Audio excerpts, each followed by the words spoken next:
Hello everyone. तो जैसे कि आपको पता है कि न्यू एनसीईआरटी बायोलॉजी आपके पास रिलीज की गई है और न्यू एनसीईआरटी बायोलॉजी में कुछ हिडन लाइंस हैं जो कि बहुत सारे बच्चे मिस आउट कर देते हैं और उससे आपका नीट 26 में बहुत इजीली आपके पास क्वेश्चन बन सकते हैं।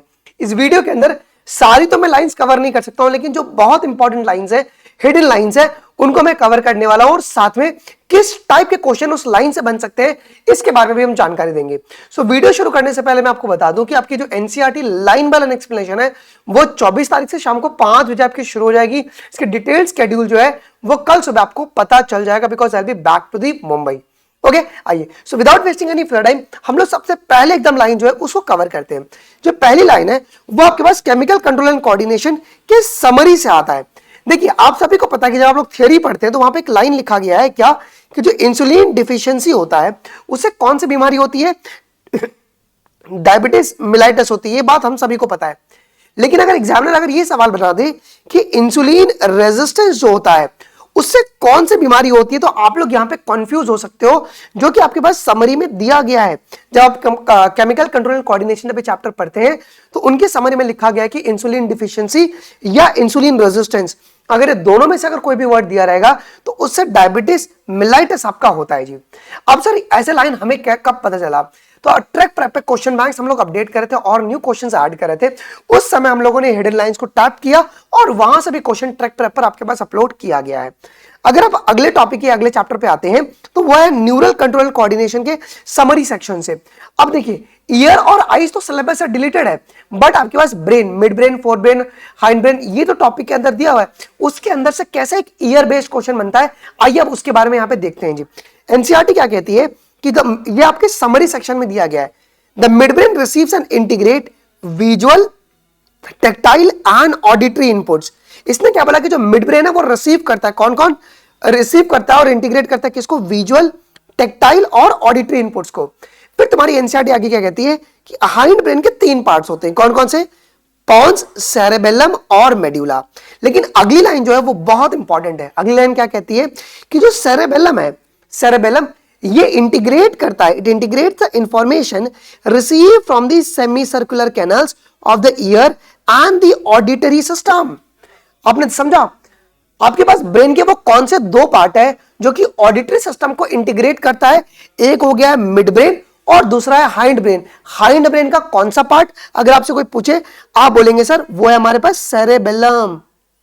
देखिए, ये आपके समरी में दिया गया है तो आप इसको बिल्कुल भी मिस आउट नहीं कर सकते हो। आइए अगला देखते हैं क्या दिया गया है। ये बॉडी फ्लूइड्स एंड सर्कुलेशन के समरी में दिया गया है। देखिए, हम सभी को पता है कि अबाउट जो 70 ml ऑफ जो ब्लड है वो हमारे पास पंप होता है हर एक वेंट्रिकल से, जिसको हम लोग क्या कहते हैं जी? इसे हम लोग स्ट्रोक वॉल्यूम कहते हैं। आप सभी को पता है, लेकिन आप में से बहुत सारे बच्चों को पता होगा लेकिन कुछ बच्चों को नहीं पता होगा, स्ट्रोक वॉल्यूम को ही बिट वॉल्यूम भी कहते हैं। अगर आपसे एग्जाम में दो कैसे सवाल बनाएगा कि बिट वॉल्यूम कितना होता है, तो आपको पता होना चाहिए 70 ml। ये क्वेश्चन अलग अलग सेंस से बन सकता है। अब ये 3 सब मैंने आपको हिडन लाइंस बताया। अब मैं आपको एक हिडन लाइन से आपको यहां पे क्वेश्चंस करवाने वाला हूं, ध्यान से अभी इसको देखिएगा और फिर अभी हम लोग इसके बारे में पूछेंगे आपसे। ये सवाल ट्रैक प्रेप का एक क्वेश्चन है, उसका एक ग्लिम्स आपको यहां पे मैं दे रहा हूं जी। सवाल क्या कह रहा है, इसका सभी लोग आंसर कमेंट में, मैं आपको वीडियो में आंसर इसका नहीं बताऊंगा। देखो सवाल क्या पूछा गया कि यहां पे कि when Darwin spoke of the struggle for existence, the survival of fittest in the nature, he was convinced that intra-specific competition is a potent force in the organic evolution। ये स्टेटमेंट 1 दिया है। अब स्टेटमेंट 2 देखिए बेटा क्या दिया गया है। कह रहा है कि the abandoned tortoise on the Galapagos island became extinct within a year after the goats were introduced to the island। अब देखिए 2 स्टेटमेंट दिया, बच्चे कंफ्यूज हो जाएंगे सर क्या क्या करेक्ट होगा। अब अगर आप एनसीईआरटी की लाइन को बड़े गौर से पढ़ोगे तो यहां पे साफ साफ लिखा गया है क्या कि when Darwin spoke of the struggle of existence and the survival of fittest in nature, he was convinced that inter specific competition not a intra specific competition. ये ट्रैक प्रेप पे क्वेश्चन को डाला गया है। तो ट्रैक प्रेप की physics, chemistry, biology में इस तरीके से क्वेश्चन को डाला गया कि नीट 26 में डायरेक्टली सवाल आपको यहां से देखने को मिलेंगे। हमारे पास जो टीम है ना वो ऐसे वैसे लोग नहीं है, केवी के टीचर्स हैं। ओके, आफ्टर देयर स्कूल वो हमारे साथ काम करते हैं, one of the best questions वो फ्रेम करते हैं। सेकंड अगर आप देखेंगे स्टेटमेंट, उसमें क्या लिखा गया है कि abandoned tortoise in Galapagos Island became extinct within a decades, not a 10 years, within a decades। देख रहे, ये मैं अभी एक ग्लिम्स दिखाया, ऐसे बहुत सारे क्वेश्चंस के ग्लिम्स में दिखाऊंगा। तो जिनको भी ट्रैक प्रेप के बारे में नहीं पता है, ये इंडिया का नंबर 1 प्लेटफॉर्म है प्रैक्टिस का। ट्रैक प्रेप अगर आप गूगल पे सर्च करेंगे, जहां पे फिजिक्स, केमिस्ट्री, बायोलॉजी तीनों को मिला के 4.5 लाख से भी ज्यादा क्वेश्चन है।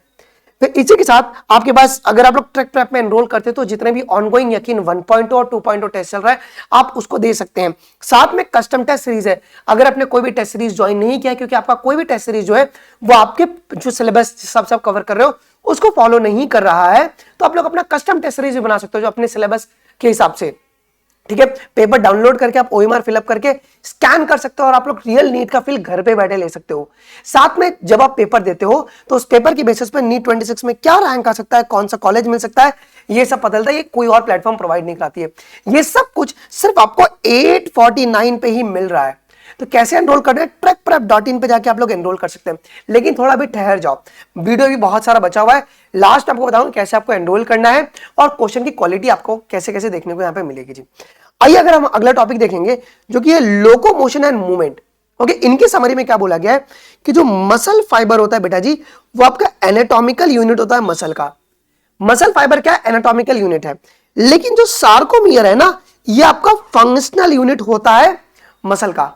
ये बात आपको पता होना चाहिए, जो कि बहुत इंपॉर्टेंट है। जो मसल फाइबर है ये आपका फंक्शनल यूनिट है मसल का, लेकिन सार्कोमियर आपका फंक्शनल यूनिट है।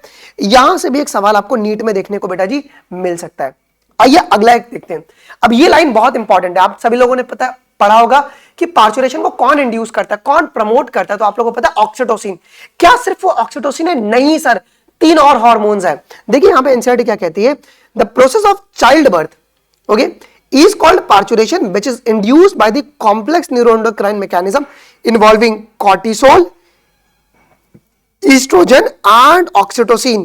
तो ये लाइन आपके लिए कितना ज्यादा क्रूशियल बन जाएगा, देख रहे? तो ये तीनों हार्मोन्स मिलके आपको, क्योंकि अगर ऑप्शन में अगर ऑल ऑफ दिस भी लिखा होगा तो उसका आंसर आपका ऑल ऑफ दिस हो जाएगा, कॉर्टिसोल, ईस्ट्रोजन एंड ऑक्सीटोसिन।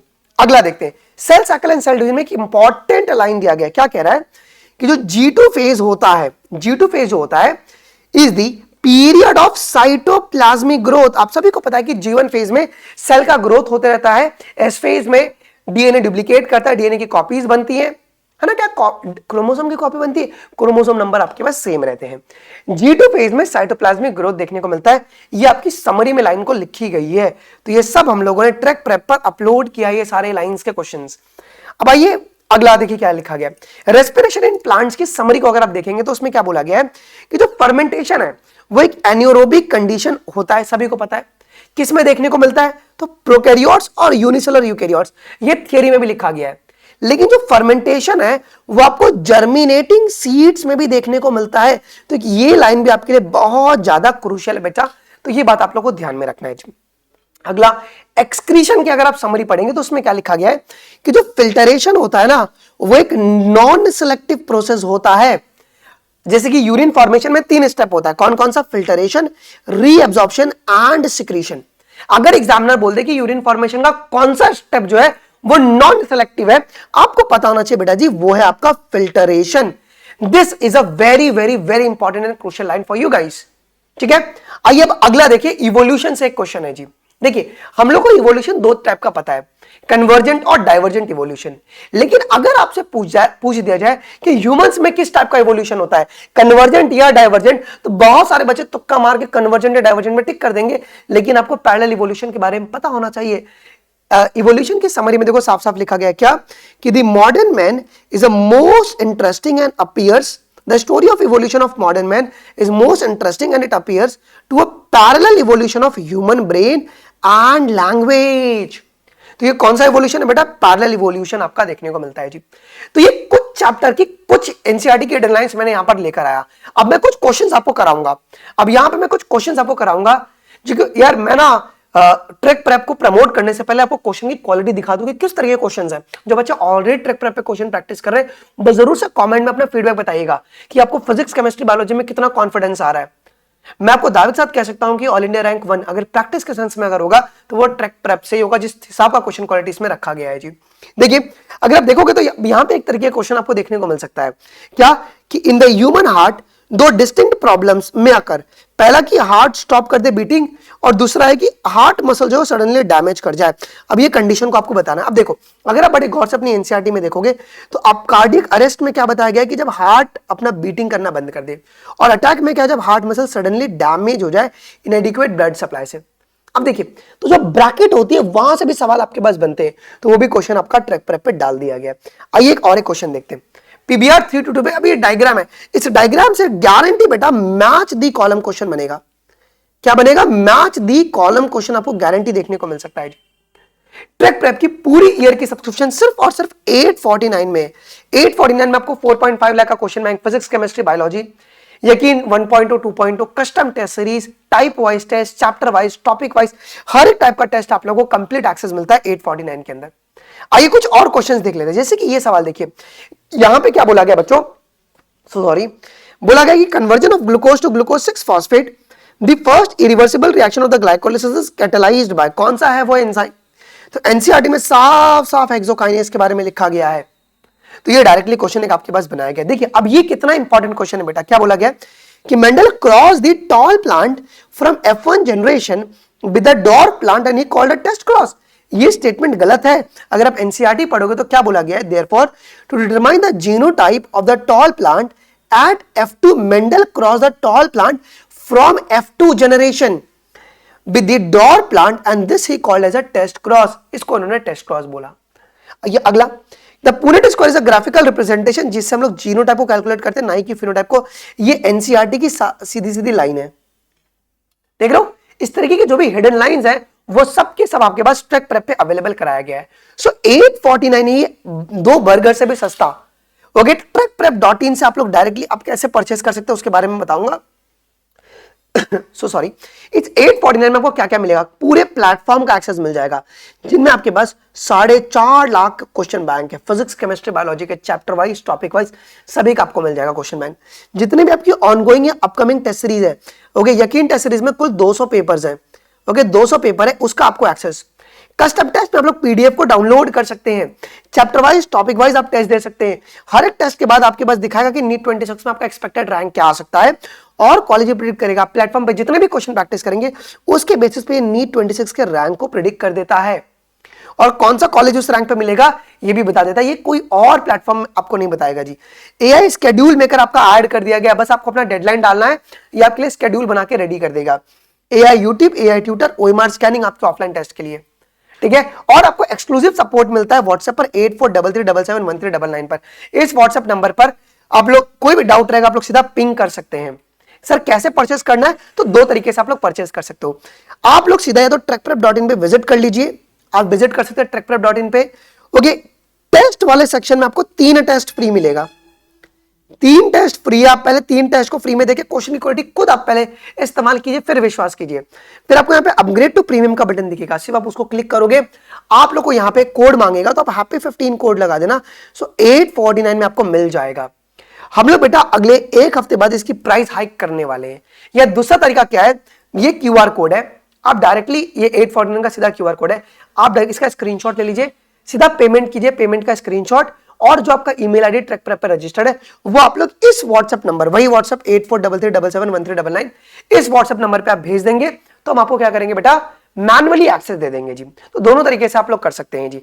पहला क्या है कि आप सीधा ट्रैकप्रेप से बाय कीजिए, या सेकंड है कि आप सीधा इस क्यूआर कोड को स्कैन कीजिए, फिर पेमेंट का स्क्रीनशॉट, जो आपका रजिस्टर्ड ईमेल आईडी है वो आप लोग इस व्हाट्सएप नंबर पे भेज देंगे। सो 2 मिनट में आपका एक्टिवेट हो जाएगा। फिजिक्स, केमिस्ट्री, बायोलॉजी हर एक टेस्ट है आपके पास, ऑफलाइन ऑनलाइन दोनों मोड में आप दे सकते हैं। जो बच्चा ऑलरेडी पेपर दे रहा है वो प्लीज कमेंट में अपना फीडबैक बताना, और आपको हिडन लाइंस अगर चाहिए चैप्टर वाइज तो आप लोग मुझे कमेंट में जरूर से बताइएगा, मैं आपका डिटेल इसके लिए वीडियोस बनाऊंगा चैप्टर वाइज। सो मिलता है अपन अगले वीडियोस में, अभी के लिए बस नहीं guys, thank you, Jai Hind, bye bye, take care.